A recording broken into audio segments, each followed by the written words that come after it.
कार्यक्रमाचे अध्यक्ष भोकरे सर, या विद्यालयाचे मुख्याध्यापक, सर्व माझे सहकारी मित्र आणि वीरभद्र विद्यालय धोत्रेतील सध्या कार्यरत असलेले सर्व शिक्षक, शिक्षकेतर कर्मचारी आणि माझ्या विद्यार्थी आणि विद्यार्थिनींनो, मला अजूनही ते दिवस आठवतात.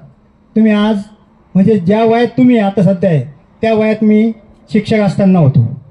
म्हणजे का कोणकोणते विद्यार्थी उंची, आता पठाणची उंची खूप छोटी होती, पण त्या मानाने तो अभ्यासात खूप हुशार होता.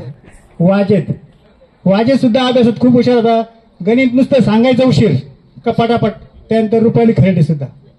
का असे काही विद्यार्थी आहे का ते सुरुवातीला त्यांनी चमक दाखवली, पण नंतरच्या आयुष्यामध्ये ते मागं का पडले याचं जरा थोडंसं की हे वाटतं.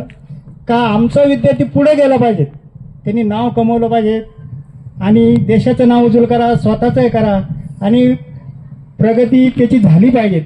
तुमची जर प्रगती झाली तर खरोखर आम्हाला आनंद वाटतो. कारण मी अनेक ठिकाणी कुठं समजा गेलो तर विद्यार्थी, एखाद्या विद्यार्थ्याने जर बघितलं तर तो विद्यार्थी लांब असला तरी लगेच जवळ येतो. तर एकदा मी मुंबईला गेलतो तर आपल्या म्हणजे गावातील विद्यार्थी कांबळे, तिथं पोलीस होता बा, तो लगेच माझ्या जवळ आला. हो सर, कुठे इकडे कसं काय लगेच पाहिजे ती मदत करायला तयार झाला. म्हणजे असे हे विद्यार्थी आमचे दैवत आहे. म्हणजे एक आम्ही जे कमावलेली एक प्रकारची संपत्ती आहे का ती आम्हाला कधी आणि कुठेही उपयोगी पडते. काल परवा मी शिर्डीला पायी गेलो आणि इतकी गर्दी होती तिथं दर्शन घ्यायला, तरी एक विद्यार्थी कुठून तरी वाट काढून शोधून तरी मला बघितलं आणि सर मी खास तुमच्या भेटीसाठी तिकडे आलो, परत मी माझ्या जागेवर जातो. म्हणजे बघा की या विद्यार्थ्यांना शिक्षकाबद्दल किती प्रेम राहतं. आणि आज तुम्ही 2003च्या बॅचचे जे विद्यार्थी आहे तर तुम्ही अतिशय मन मोकळेपणाने गप्पा मारल्या का ज्यावेळेस तुम्ही स्वतः विद्यार्थी असताना ते बोलू शकले नाही. आज मन मोकळेपणाने हे सर असे होते, याप्रमाणे हा विद्यार्थी असा होता, आमच्या आठवणी अशा होत्या.